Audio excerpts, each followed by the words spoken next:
One. Welcome to Santa Barbara Talks with Josh Molina. It's such a pleasure today to be here with two people who are going to talk about why it's so important to preserve Santa Barbara's funk zone. I'm with Gareth Kelly, who is a well-known filmmaker in town who made a great short documentary called Keep the Funk. And I'm with Brittany Zajic. She works in the funk zone and has been the face of this whole movement in trying to let people know why the funk zone matters to this community and why we should preserve it. So welcome both of you to the show. Thanks for taking Thanks, Josh. thanks Thanks, for Josh, for taking having us. time. Yeah. And we've got a big hearing coming up to the Coastal Commission. So let's start with you, Gareth. You made this documentary, Keep the Funk, talking to all of these personalities, business owners, people in the funk zone. And you are really good at messaging and highlighting the importance of keeping and preserving community.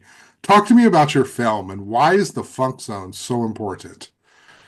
Yeah. Thanks again for having us, Josh. You know, I have to reference back to the press room battle really, because that's the organic growth of this film project. So, and we may circle back around to this later, but I made a film a few years ago about the press room, which is a local pub in Santa Barbara, and how it was under threat of being demolished to make way for a hotel. And as part of that journey and process of the film and the community, when I made the press room film, I knew that it wasn't about the pub. It's about the community of people that go to the pub, and and all the characters within that community. And so as that moved forward and we had our own appeal at city council against the development plan and what have you, I sort of accidentally became the face and voice of that appeal and did like an appeal speech to city council. And that speech, I like to tell people, kind of went mini viral locally. And Local Brittany, viral. yeah, and I want to say, because I think this is important as well.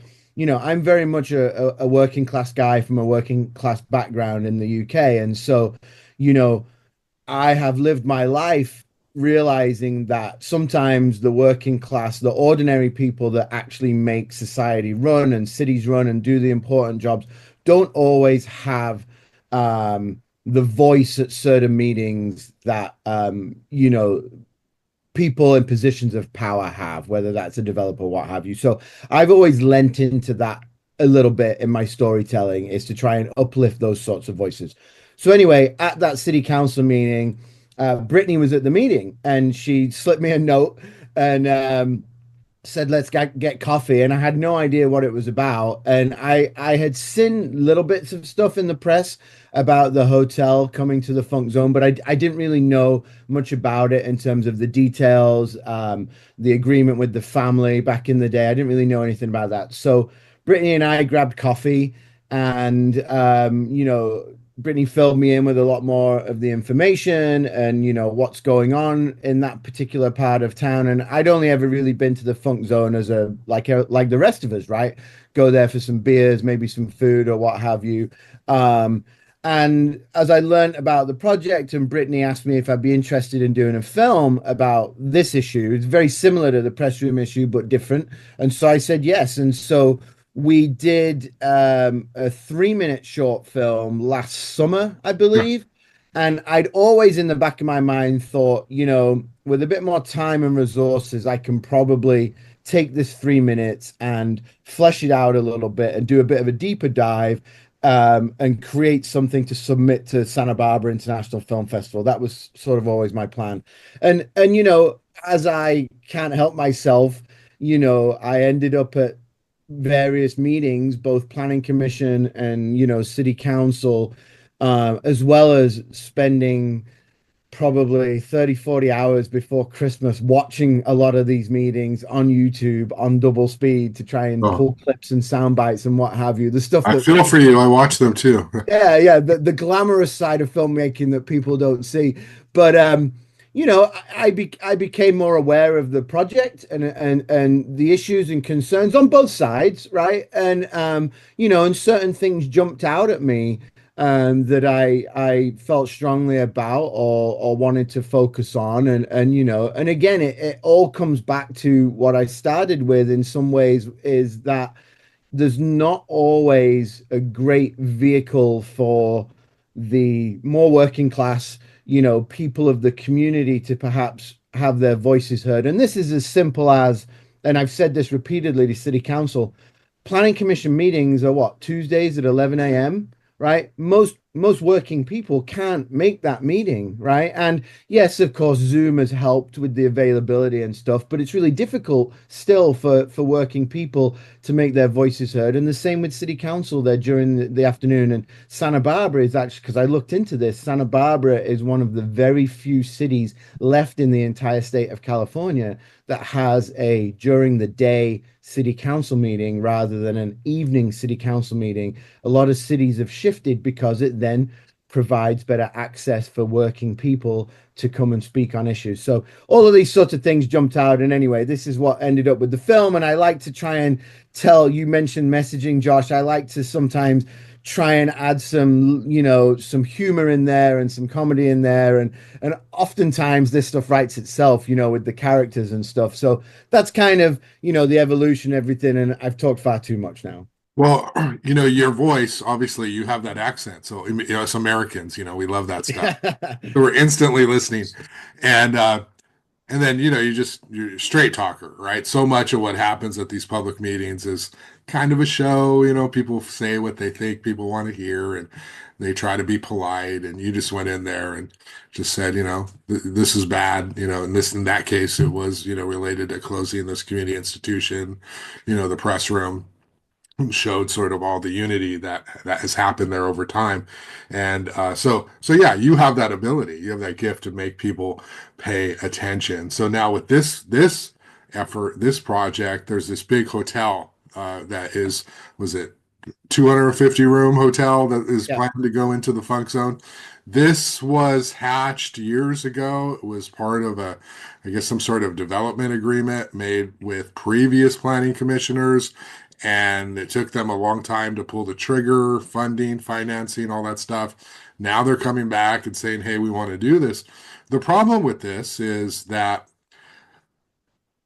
the funk zone, right, has already been through a lot of transformation. What it is now is not what it was 20 years ago. It's to some degree already, 40, yeah, it's 40 years ago, lost, yeah. yeah, it's lost a lot of what it was, where it was purely artisans and craft makers and surfboard shapers. And, we have a lot of wineries and breweries and food now, but what it is now is still it's a community, right? And it's there, we still have a lot of those people who are in the community, these artists, and they have shops, like storage areas, businesses on this big lot, this entire block that is set to be developed.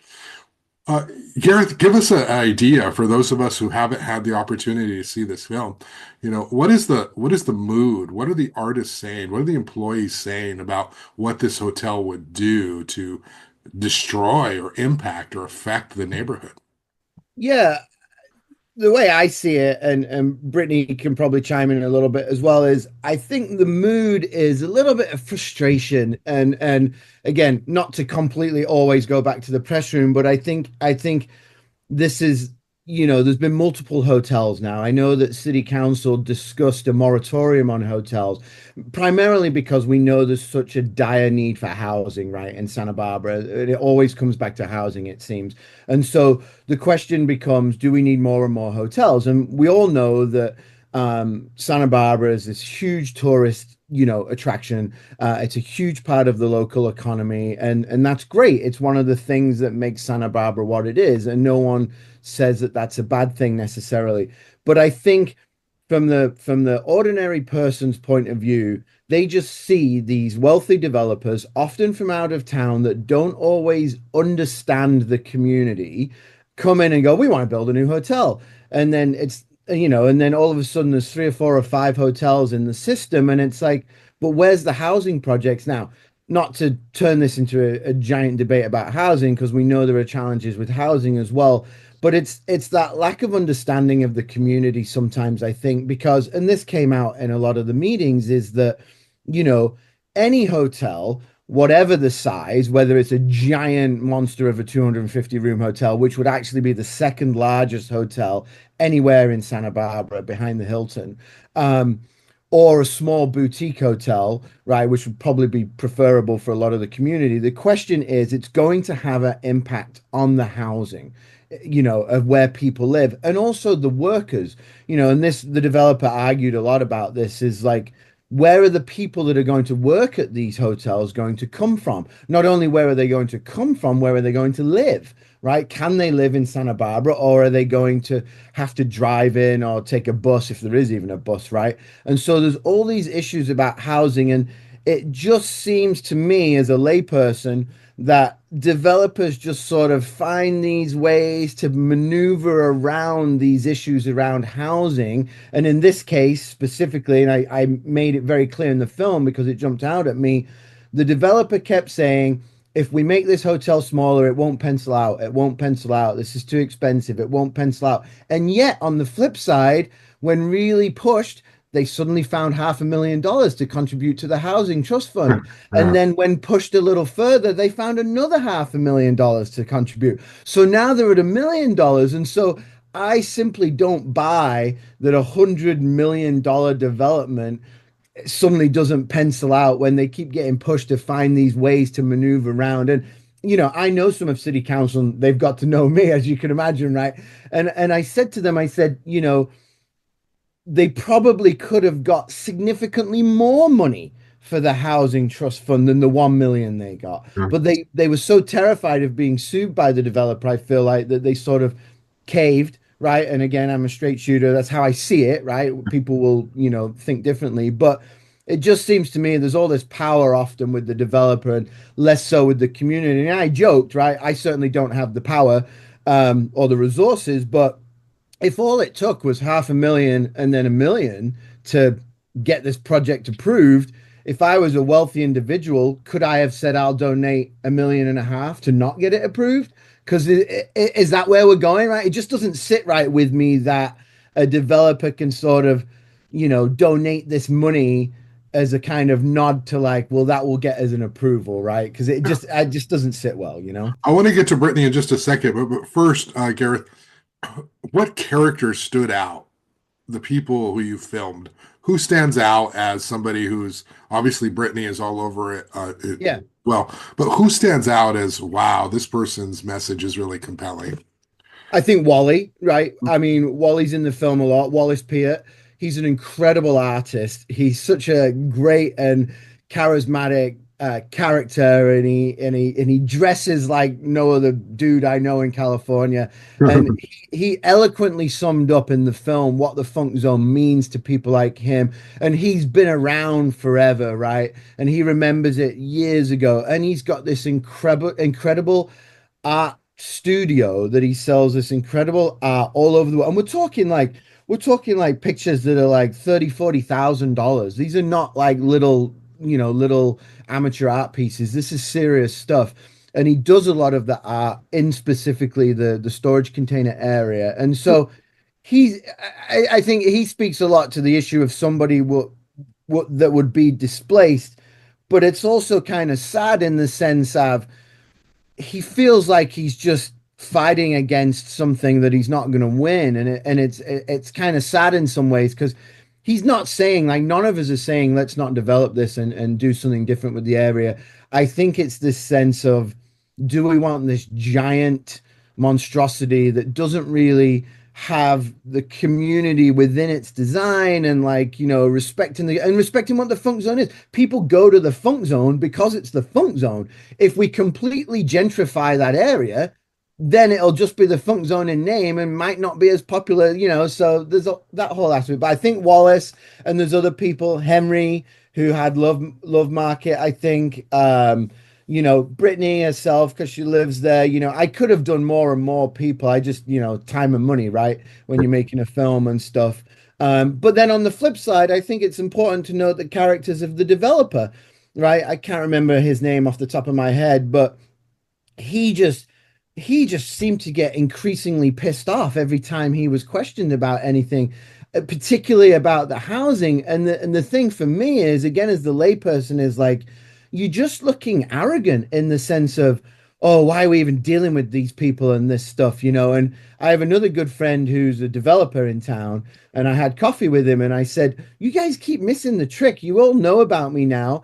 And I said, none of you have approached me and said, why don't you make a film from our perspective and how we view things? You know, they just seem to have this like, we're going to do what we're going to do, and we're going to work around whatever we do, and we're going to push this through whether you like it or not. And so the irony is with that, if they worked with the community a little better and were a bit more open to dialogue and say, we'd love to incorporate little bits of this in the design and what have you, they'd probably get less pushback, you know. But The yeah, developer, he very clearly is very bothered by all of you. Like I'm not. yeah, It's very obvious. It's like yeah. why do we have to do this? We've already got approval.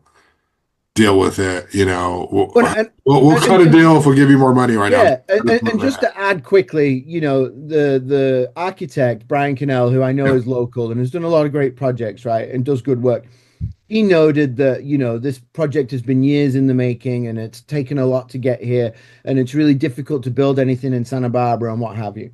It should be really difficult to build in Santa Barbara in the sense of, and I know Commissioner Wardlow speaks to this project is going to be around for the next 100 years and is going to completely change the look, the dynamic, the character of this community. So it should be really difficult to get approval for a project like that, right? I mean, I think of Paseo Nuevo, right?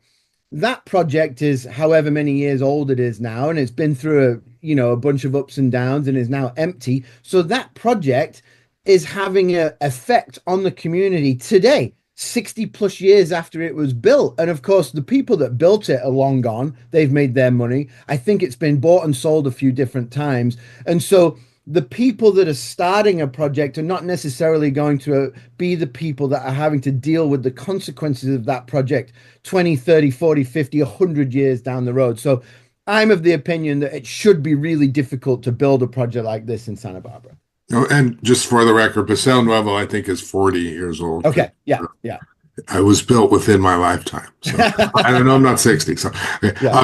So I apologize, Brittany, for taking so long to get to you. That's my fault. No, No, Gareth has done an amazing job. Please keep, yeah, like I'm here for it. we'll come back to you, Gareth. But you live in the funk zone. You work in the funk zone.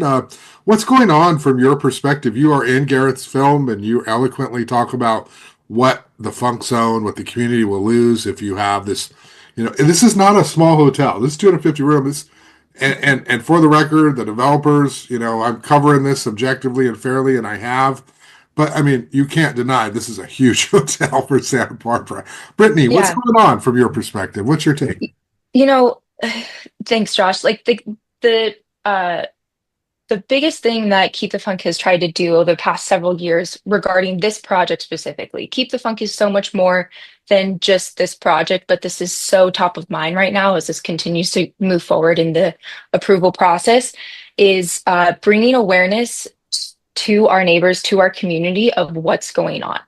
And so I could touch on so many of the things that Gareth mentioned about this project in that when we did the walk ahead of the appeal hearing to the city council, the architect talked about how they showed a piece of paper to the city council, like, look how long we've been working on this. Look how long we've been working on this design of this hotel, trying to say like, what I take it as is like, we've been working on this for so long, like you can't come in this late to try and make these changes.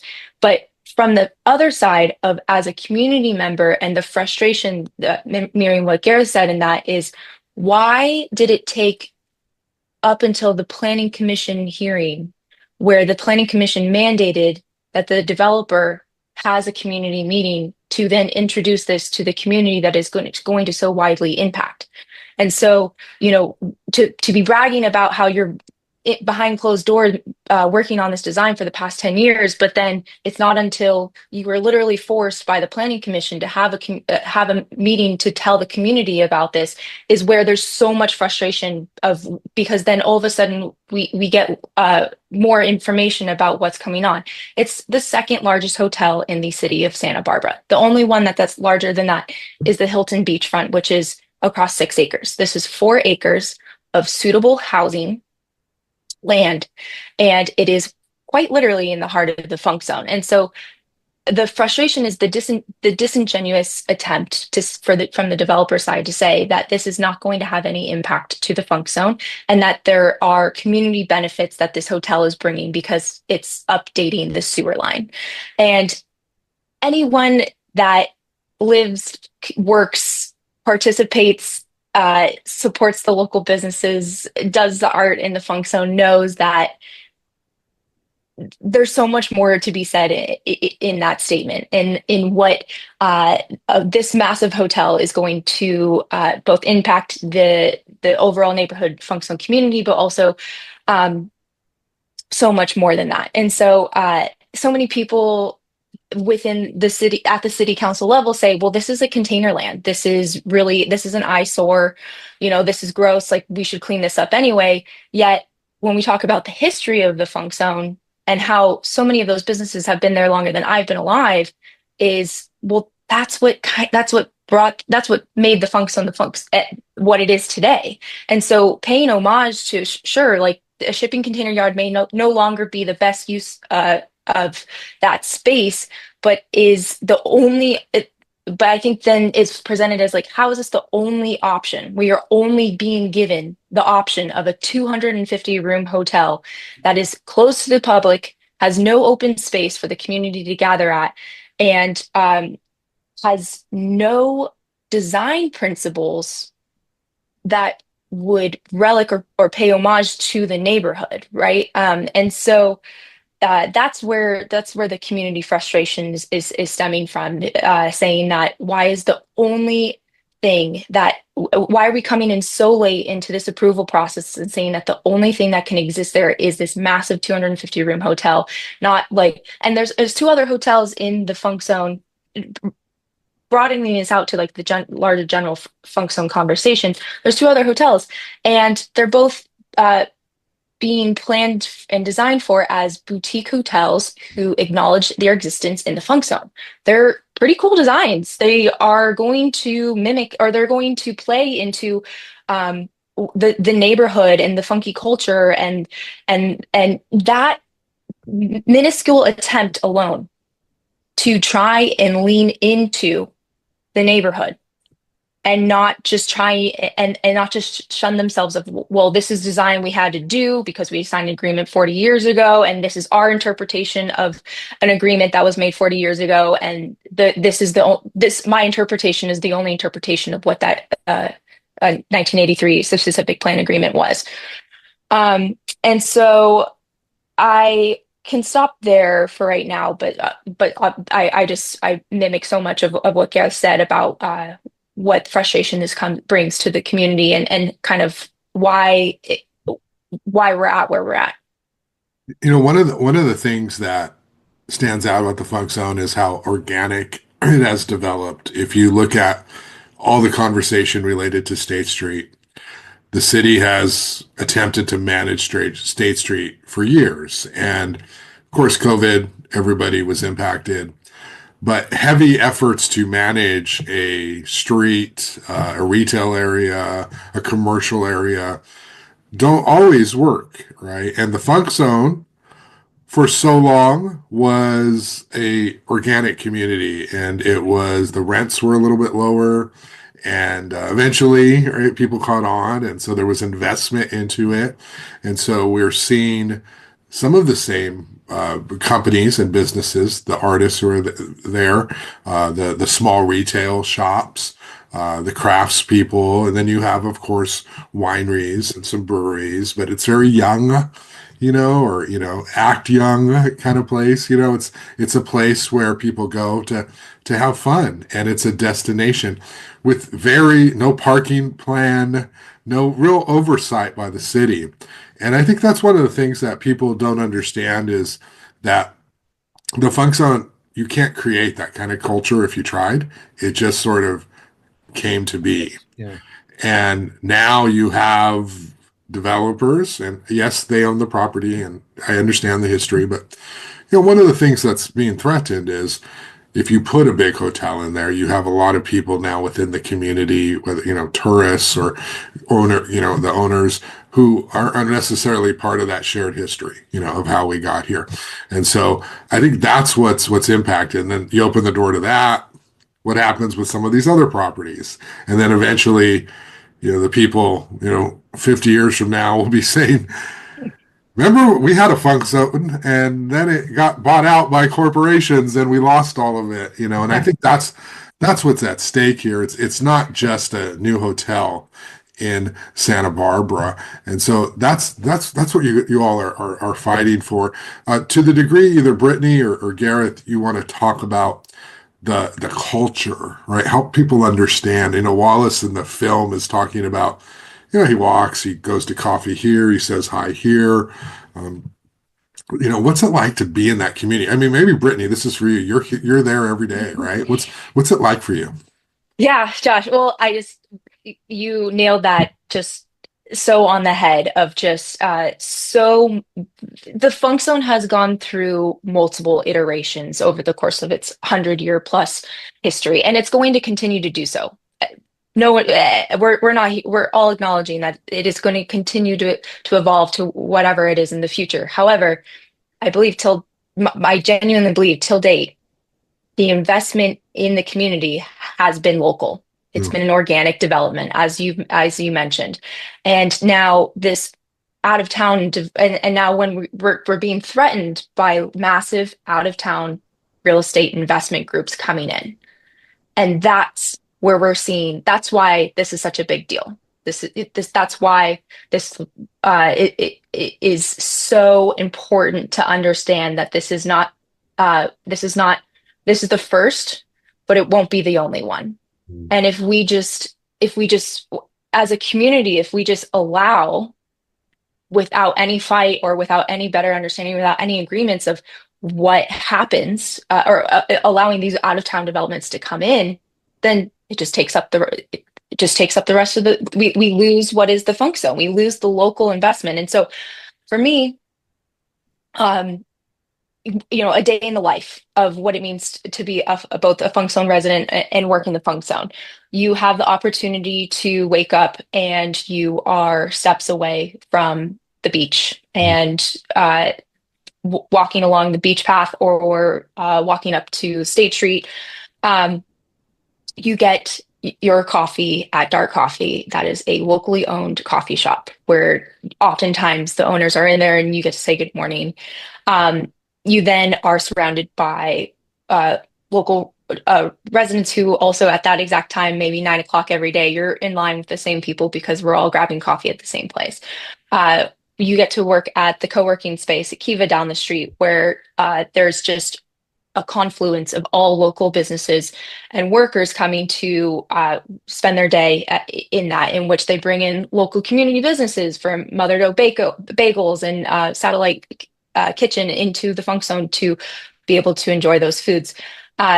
During maybe you stop at lunch at Tamar or the Rincon Brewery for a wrap, and it then you can could proceed forward to have dinner, drinks, breweries. But then on the weekends, you go check out the artists and you go check out the local businesses. Now, if you, I think a day in the life is you quite literally do not have to leave the funk zone in any given day for anything that you need. And that's pretty unique, right? You can, there's nothing there that you can't, except for maybe a grocery store, but, there is nothing that you don't need there, and the community is felt. And so think about like just the dark garden and like how anytime, Gareth and I met for the first time for coffee in the dark garden and how that becomes a staple of the community. And the community will fight, as we saw, so much to be able to save those relics in the community for what we can continue to hold. So yeah, I'll stop there and see if Gareth wants to add on to that.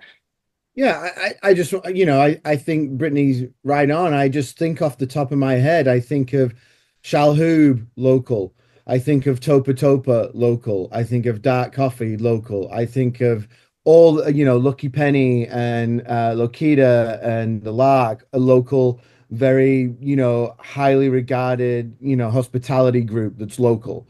And I think, the idea, I mean, and I know Wally talks about this. Imagine walking to the Funk Zone and having a Starbucks on the corner. And don't get me wrong, I drink Starbucks from time to time, right? But just this idea that we'd have that next to a Shake Shack or something, just like it's just that faceplant moment of like, here's this incredibly unique part of Santa Barbara that tourists and residents and and visitors, and the idea that we're going to sanitize it and corporatize it, just like Wally says in the film, that we're losing community, and the irony is we need that. And for me personally, sort of related, I started playing soccer for a team that's sponsored by Topa Topa, and so we go to Topa Topa after every game. So I'm actually in the Funk Zone more than I ever used to be because I'm there every week now, and I'm cheating on the press room, I know, but they know about it.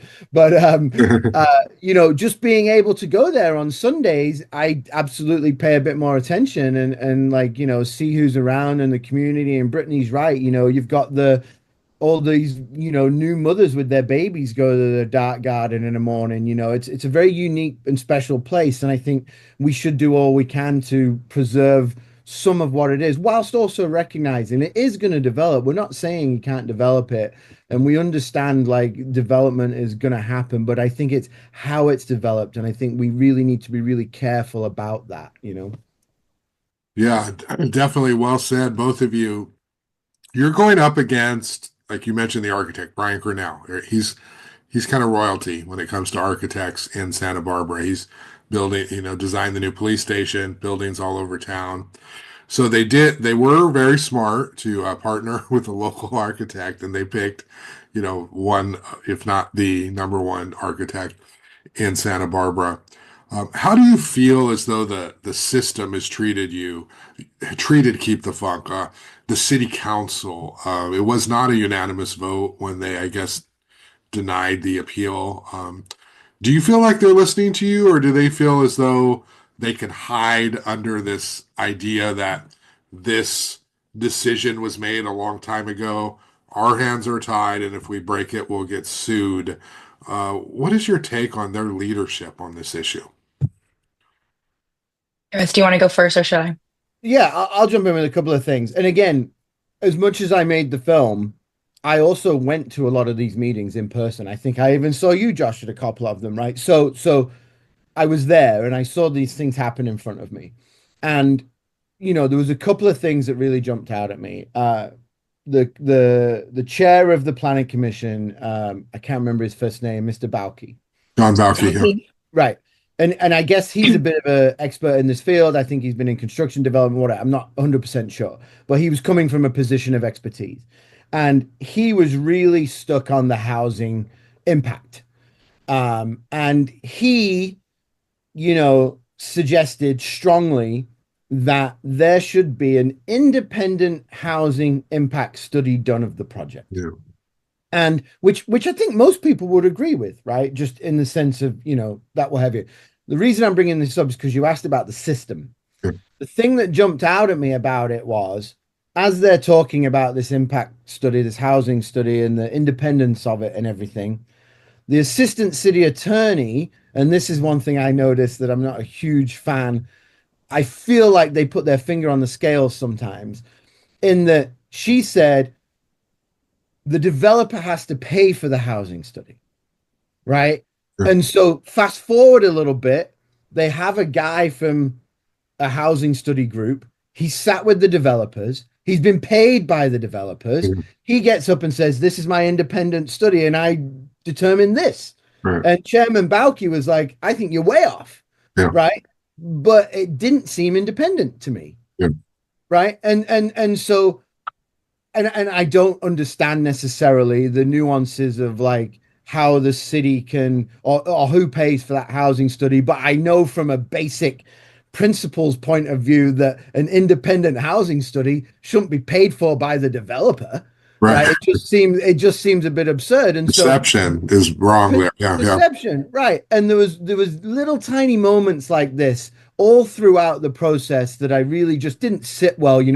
Every time the planning commissioners would, because they really grilled the developer sometimes, and he didn't like it. But every time they grilled him about something, they'd often be like, "We don't have that information," and then the commissioner would like Google the information and spit it out. The basic stuff like the vacancy rate of hotels currently and what have you, and yet when a commissioner asked something that was favorable to the developer, oh, they had the information right at their fingertips, right? And city staff did this a little bit too. So there was some of this process stuff that didn't sit with me right. And then of course, I was sat in the meeting where it was really, they definitely didn't have two votes they needed. And then Commissioner Wiscombe said, do you think you could contribute to the housing fund? And the guy goes, if we can get a decision today, I think we can make that happen. And then there's a recess. And then they come back from the recess and he goes, hey, we've been Right. discussing it and we'd like to kick in 500,000. And those two votes, they suddenly are like, done, we're in. And I'm just like, I was sat there thinking, did I just watch that? Because to me, again, perception and the public, the ordinary people, they're not necessarily there, right? And that's why, and I know you'll appreciate this, and I touched on this as our screening last night, Josh. Now more than ever in the world we're in, especially in the US right now, the fourth estate is critical, Yeah. right? Absolutely critical. And I view myself a little bit as a part of that fourth estate. If I can shine a light on a tiny sliver of this happening at local government, I think it's really important so that regular people can see these things and see a window into this world that perhaps isn't the best in terms of how it treats communities. And anyway, that's my view on that stuff. Yeah, I mean, I've been working in Santa Barbara for the most part the last 25 years, although I moved out of the area for about 3 years and came back. The amount of journalists that we have in this town today is like 15% of what we had in the 90s and 2000, early 2000s. And so, you could have a reporter write stories every day on the funk zone alone. There's so many stories going out, not just positive business features, but just about development, the change, the parking, conflict that comes up. We just don't have that. And so it's important that everybody, and, obviously you support Keep the Funk, but what you do forces journalists to be like, what's going on here? Because we're spread so thin. We can't cover all this stuff all the time. So it is important that everybody plays a role in trying to shine a light on all of these topics. What's next? So we have this coastal Well, commission. can Go I ahead. also add, do you mind if Sure. I just add one or two Yeah. sentences to Gareth? I uh I'm coming into this as or I come into this in the formation as of a local grassroots organization as Keep the Funk as mostly just a concerned citizen. And the amount of hours and energy that I have had to put into it to try and learn this system of how this works. It goes to ABR, but because this was an agreement from before, it actually just goes to the Historic Land Commission. From the Historic Land Commission, it goes to Planning Commission. What's the jurisdiction of Historic Land Commission versus the Planning Commission? And then, okay, you can appeal a Planning Commission's decision, but then it goes to City Council. City Council then is the appeal hearing, but because it's in the coastal plan or it's in the coastal district, then you can and then it goes to the California Coastal Commission, which is next week. And so the amount of energy that I've personally had to put into understanding this, there is no way that someone picking this up in one article is going to understand the general repercussions of what any of these meetings have been. And so the when you ask Josh, like, do you feel like the city's listening to us? I think the city's doing its job pushing through what is a development that was quote unquote promised 40 years ago. Um, But what I genuinely don't believe is that what the city was a pushback on what was this developer's own interpretation of an agreement from 40 years ago. The agreement that we're talking about is this 1983 specific plan. I've read it. It's over 100 under over 100 pages, and the impact or the housing study was one aspect of what they were required to do. But if you read this, they are exceeding their water allotments. But then the city staff came back and they're like, that's actually okay. But that they are not adhering to the open space, the amount of open space that they have in the project.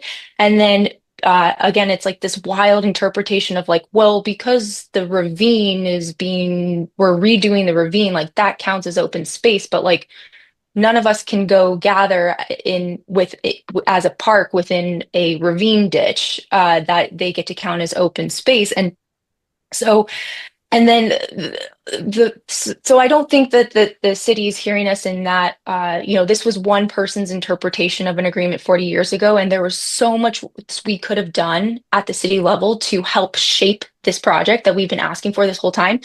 But then, as you saw in the city council hearing appeal, the biggest thing that I feel like the community is not being heard on is the genuine concerns of the environmental, the contamination under the site. That is a huge problem only because they are building a 2.5 acre underground parking garage. Mm.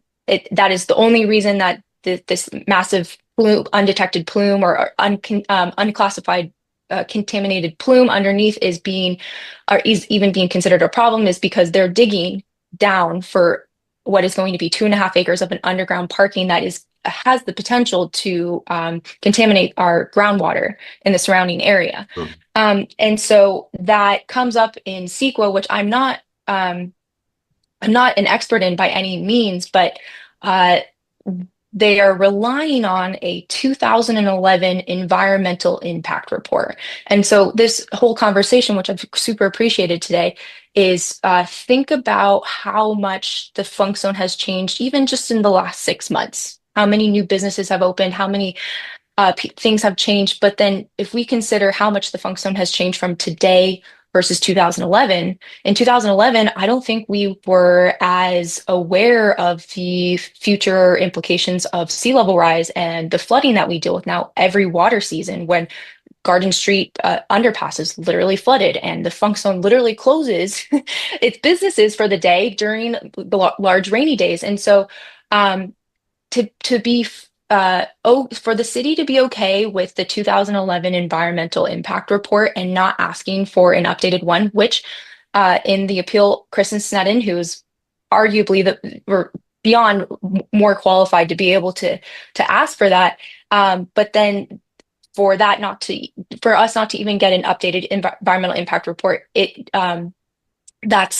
don't think the city's hearing us when the entire community, there is now an existing community that has grown organically for the past 40 years. There's condos to the right, there's businesses to the left, everything in between. We aren't fully aware of the environmental impacts that this project may have.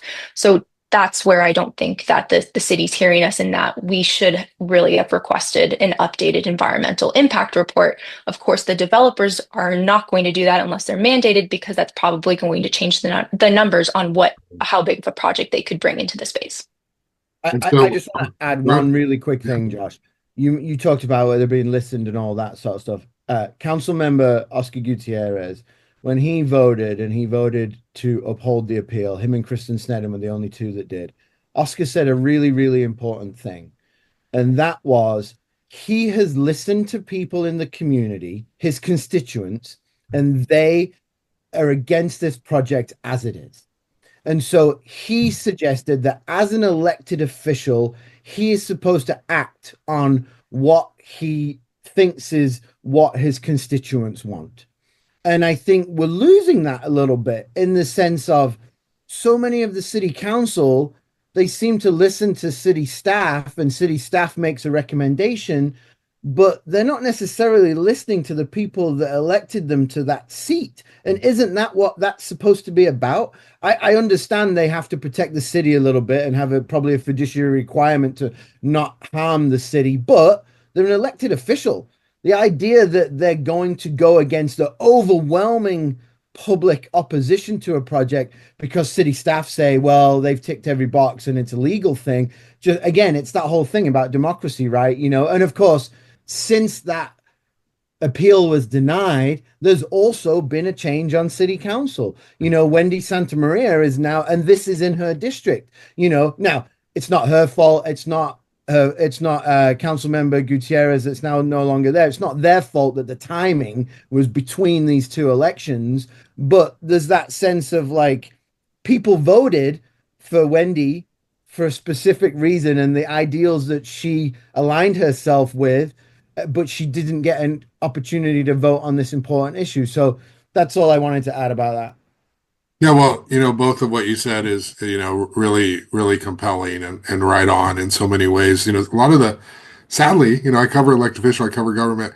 Um, when they serve, they become part of the city apparatus more so than representing the public. And I think that's, you see that everywhere, but it's a challenge. Like, how do you not get the city sued, but also how do you represent the community that elected you?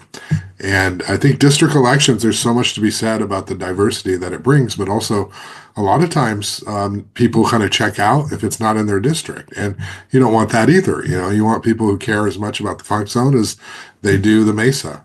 So Yeah. that's super important. So we got the Coastal Commission meeting. Megan Harmon is on the city council and she's on the Coastal Commission. Um, Keep the Funk is the appellant, correct? So Yes. you've One of, yeah. I think there's one other. and so this is a big deal. What are you guys going to argue to the Coastal Commission? Is it the soil contamination? Is it the environmental impacts? How will you hope for a different outcome there? So again, in the way that as just a citizen of this and trying to learn how we approach this at each different commission, the aspect that I would hope to communicate to the Coastal Commission is that the the 101 Garden Tree Hotel as it's designed today is not compatible with Santa Barbara's city coastal plan. And we could get into the logistics of why, but overall, Santa Barbara has put forth and adopted a coastal plan that they've abided by for the past several decades. And we believe that this does not fall in line as it threatens the Funk Zone neighborhood and the cultural center that it is today. And so while if the commission doesn't align with that, then what needs to be better understood and recognized is that how we actually then need to we need to update the coastal zone to be able to protect some of the only remaining existing neighborhoods like the Funk Zone within Santa Barbara and along the Central Coast that are being threatened by large out-of-town development coming in and changing upsetting that fragile ecosystem. So yeah, it falls now into the coastal plan and how the Coastal Commission is going to interpret it. Do you have a message for Councilmember Harmon, who will, I guess, have another shot at this in a different role? It would seem on its face that she is an attorney, also, but it seemed like she'd be totally in step with all of you based on her politics. But she's, I think, also concerned, well, we can't do much here. Do you have a message for her? Because they're going to defer a lot to the Santa Barbara Right. representative. I honestly, I have, I'm really happy that Megan Harmon is representing Santa Barbara in our Coastal Commission. She has a fantastic resume and expertise that she's going to bring to this, and so my message is just to be the leader of this project, right? Being from or living in Santa Barbara and being on the Santa Barbara City Council, she has the opportunity to lead the Coastal Commission in what in bringing them up to speed of like what the history of the Funk Zone neighborhood is, what the history of this project has been, and leading down the pathway to what would hopefully result in scaling back the hotel, making it less of an impact on the neighborhood, maybe allowing for more open space for the community to be able to gather. What Decreasing and scaling back the hotel would mean that you don't need an underground parking garage, so you won't have to dive into the contaminants that everyone is so concerned about. So we'll see, but I am more than confident that she is going to be able to lead the commission at the Okay. Santa Barbara meeting. Gareth, any final words, messaging to the coastal commissioners or Councilmember Harmon? Yeah, I mean, I'll probably just show up and do what I do, which is, be bombastic, and my English accent makes everyone think I'm smarter than I am. I think Brittany nailed it. I think this, and Kristen Sneddon really touched on this with her vote as well. I think there's just some environmental stuff that I mean, just forget whether we like want the development or not, right? I think we all agree in the place where Earth Day was formed and what have you, that like if there is some environmental concerns, we should take a deeper look at that and not allow a developer to kind of just circumvent something because of the way it's written, or like it's this obscure report from 5 or 6 years ago. So I think if we focus on the environmental aspect, and Brittany and I talked about this last night, right? I just stayed at the Steward Hotel the other night, right? I don't know if you've been to the Steward, Josh. It got remodeled and they have lent into the history of the property. They've got one of the oldest ranch houses on the property that hotel guests can go and explore, and it's really cool, right? And so that's the irony with this. If the developer had said, here's this boutique hotel that is littered with references of homage to the funk zone, the community would probably be like, we love it, let's go. But it's the fact it's just this mega thing. So hopefully Coastal Commission looks at that and listens to the people, honestly. Have they said who the operator of the hotel would be? Do we know, like, what is it, a corporate Yeah, Marriott? Is it what kind of hotel? Courtyard, it would mimic a Courtyard Marriott. Yeah. I Okay. think the developer, they run some hotels, right? I think in Okay. Southern California. But of course, that's not also to say we've all seen how hotels have been bought and sold locally, right? So I think it's hard for them to say, oh, we're going to do this, that, and the other, and then they build it in 3 years after they sell it, right? So I'm not buying this, some of the stuff they're saying. Gareth, where can people watch your work, your film, either on Keep the Funk or the Press Room, issue? Yeah, so by the time anyone watches this particular video meeting, I hope to have the film on YouTube. I'm gonna work with Brittany on that. We screened it last night, but it'll be on my channel, which is Bowline Films on YouTube. If you just search for Keep the Funk on YouTube or Locals Only or even just Press Room, you'll find it somehow. And then you can find me on Instagram as Gaz Kelly, and see all the weird stuff I do. And lots of video of Brittany walking down the street telling the story. And Yeah, I didn't see it until the first time until last night, so I was a surprise to me how much I was in it as well. But and you can find us at Keep the Funk. So Keep the Funk SB is Instagram. Instagram is how we kind of we get in touch with everyone or stay in touch with the community on the day-to-day basis. But then keepthefunk.org is our website. You can sign up for an email newsletter, and that's how we do larger updates on more of like a monthly basis. Great. Well, thank you, both of you. We just put this together yesterday after the showing, found out about the showing. So thank you for your time. This is great. I look forward to talking to you about this issue, all funk zone matters in the future. And I know our reader or our viewers are going to learn so much from this conversation. So thank you. Thank Good you, luck. Josh. Yeah, Have a thanks, great Josh. day. Yeah. Take care. Thank you.